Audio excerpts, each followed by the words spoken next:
Before going any further, I want to say God bless the people of Israel. They're under attack right now. That's because we show great weakness. This would not happen. The weakness that we've shown is unbelievable, and it would not have happened if we were in office. You know that. They know that. Everybody knows that. But America prays for Israel. We send our absolute support to everyone in harm's way.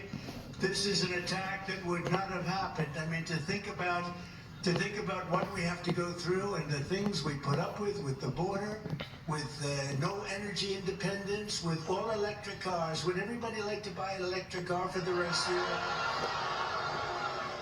But we will return the world to peace through strength, and it'll happen very quickly.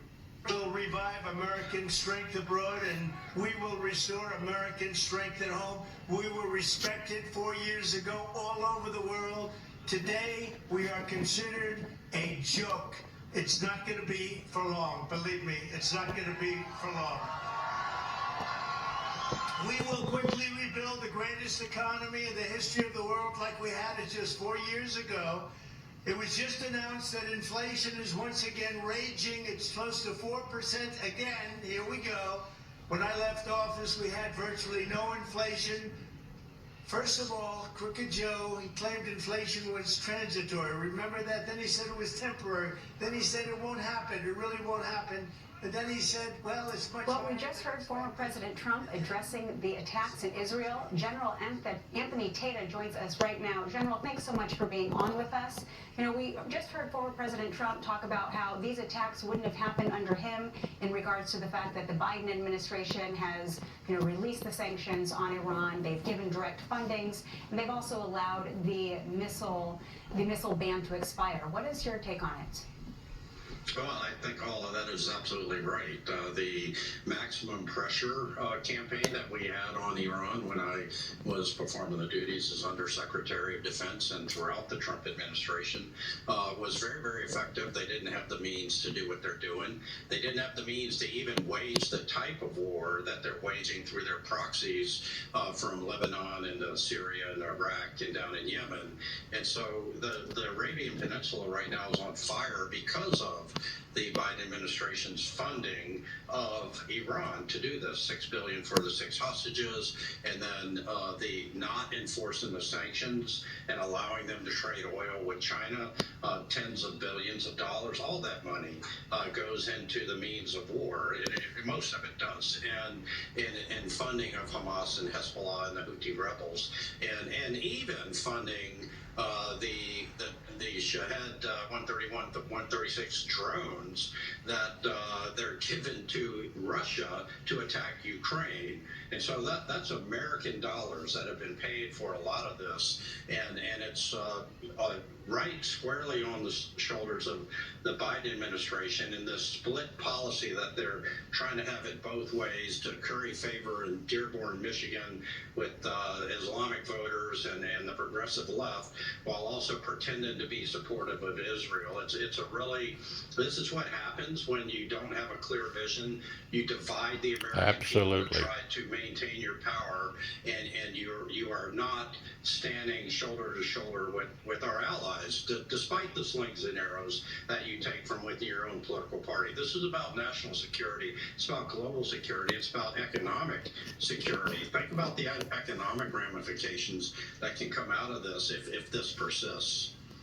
General, it's Griff Jenkins. We've been watching live pictures in Tel Aviv and elsewhere. We're seeing the defense systems, whether it's Iron Dome responding to these drones. We know that the U.S. has assisted in shooting down at least some of these drones. We've been hearing the sirens in trains, live shots. We know, of course, they also have the David Sling system, and then for much larger missiles, the Arrow system. How do you assess things as based on what you've seen now? Because this comes with the backdrop of a historic moment, an unprecedented attack. This is the first time Tehran has struck directly at Israel, and it appears they're going also not only in the northern areas like Golan Heights in the Negev Desert, but at major cities like Jerusalem, like Tel Aviv. Hey, Griff, great to chat with you again. Yeah, sure. The David Sling has about a 90% success rate. The Patriot has far less than that, about 1 and 2.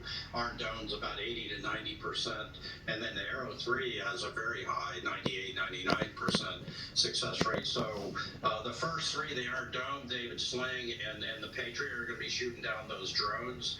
If you have ballistic missiles coming in, that's the Arrow 3 that engages on that. And so you got a very capable military. The question is, with the IDF, the question is whether or not they have sufficient stockpiles to sustain defensive measures against swarming drones and swarming ballistic missiles over time.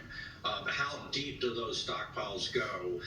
And remember, this administration a year ago made Israel give up a bunch of 155 artillery ammunition to Ukraine. And so Israel is very capable of defending itself. I've read that their cabinet has approved a very strong response.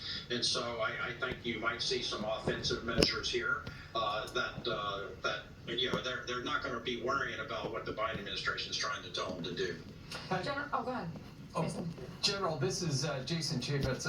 This was foreshadowed. It was telegraphed. You could see this coming. I mean, for a couple of days, we've actually been talking about this. How do you read that from a military standpoint? Are they doing that on purpose to lessen the actual blow so there isn't an escalation? Or is this perhaps a distraction so that perhaps there's another blow coming in another direction? How do you read that from a military standpoint? Yeah, Jason, what I think is that, the intelligence was probably pretty good on this, particularly from Israel, and we have some sharing agreements with them, certainly. And once we made it public, once Israel made it public, I think Iran was put on the horns of a dilemma. Do they go ahead and do it? Or do they not, or do they wait? And I think that they made, it's brinksmanship, and they made a decision. And it is good to hear that if it's true what they say, and you can never believe what they say, but if it's true that this is kind of their shot until something else happens, then that's refreshing. But what they've done is they poked the bear with the IDF and the cabinet there, and I think Israel sees, they haven't stopped, they haven't hesitated going to Iran before when they destroyed a nuclear production facility several years ago. So what I see is Israel, taking the fight to Iran and given as good as they're getting right now. I would hope so. General, I have so many questions. I'm curious about how this new front with Iran, how that might affect how Israel is fighting the war in Gaza, if at all. But I guess just in general, I mean, I'm thinking about myself sitting, behind this desk on the couch at Fox and Friends over the last, year or two. And the idea of World War III, something we never thought we could be thinking about or talking about. How worried are you that that might be happening? I mean, we're in a really crazy situation right now. Yeah, Rachel, you and I have talked before about the going from energy independent to energy dependent on Iranian oil, dependent on Venezuelan oil, and how that sort of makes us dependent on this Arabian Peninsula for energy, which is so important to fueling our economy. This Iranian attack emboldens the Shia militia groups in Hezbollah and Hamas and West Bank, the Houthis, those that are attacking our soldiers in Syria and Iraq. And so it's seen as, Big Daddy is coming in and saying, look at us, we're doing this, so follow suit. And we're already seeing some riots in the West Bank and so forth. So, it is a tinderbox in the utter incompetence of the Biden administration. Yes. The worst Secretary of State we've ever had in the history of our country, Andy Blinken. I don't know who he talks to because he hasn't done any diplomacy, and this is when we need that. We need to be talking to our allies and partners in the region, the Saudis, the Emiratis, and all the others, so that we can find a way forward and keep Israel as our greatest ally in the region. General Anthony Tata, great insight as always. Thank you for joining us on this evening Thank where you. we are seeing an unprecedented And that's the way it is, situation folks. unfolding. Let's go back now When to you have a Tel Aviv weak and check in president with Fox News correspondent Trey Yingst, who's on the ground. with no Trey, what can you respect. tell us now? So remember that when you're voting Good in evening. November We continue to the get updates 24th. each and every minute about the situation. Ongoing attack unfolds. We also know the U.S. Embassy in Israel has ordered all personnel and their families to shelter in place until further notice. It gives you a sense of just how serious the Americans are taking this threat. Earlier today, we do know there was a phone call between Israel's Defense Minister Yoav Gallant and U.S. Secretary of Defense Lloyd Austin. The coordination between the Americans and the Israelis has been very close throughout this entire situation. The intelligence about what was going to take place was correct. Israel's Home Front Command had the opportunity to warn some civilians they needed to stay near to bomb shelters. Earlier in the evening before the attack took place, they warned people to avoid large public gatherings and canceled all educational activities across Israel. So right now, the country is not panicking, despite the fact that Israel remains on the brink of a much larger war. We should be very clear about what's taken place tonight. A direct attack from Iranian territory targeting Israel, sending people to bomb shelters, reports of injuries, interceptions taking place over major population centers, including Jerusalem, and it's not over yet. And we're also having to follow the developments out of the region, understanding that Israel faces threats from Iranian proxies in places like Yemen with the Iran-backed Houthis, in places like southern Lebanon with the Lebanese militant group Hezbollah. And these are organizations that have drones and missiles of their own. They have been supplied these weapons by the Iranian regime, often smuggled into places like southern Lebanon. And there is a real threat tonight that Iran continues the provocative actions against Israel and escalates an already delicate and sensitive situation. And I do want to just read you an update I'm getting in right now.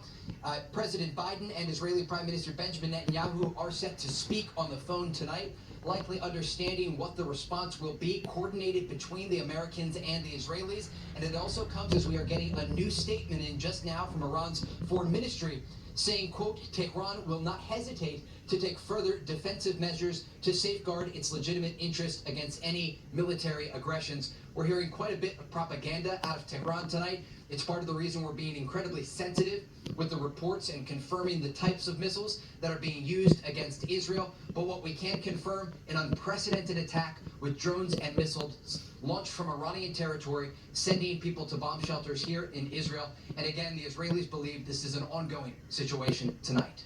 Back to Nearly you. 3 a.m. there in Tel Aviv. Trey Yingst, great coverage. Stay safe. Keep us posted as our reporting continues there. Remarkable coverage. Thanks for being here, guys. A little bit of a different situation. But And that's the way it is. We'll see you back here tomorrow at 7 God p.m. bless you all. 859-750-0000. Join us on Facebook and YouTube under Travels with Dr. John Stephenson.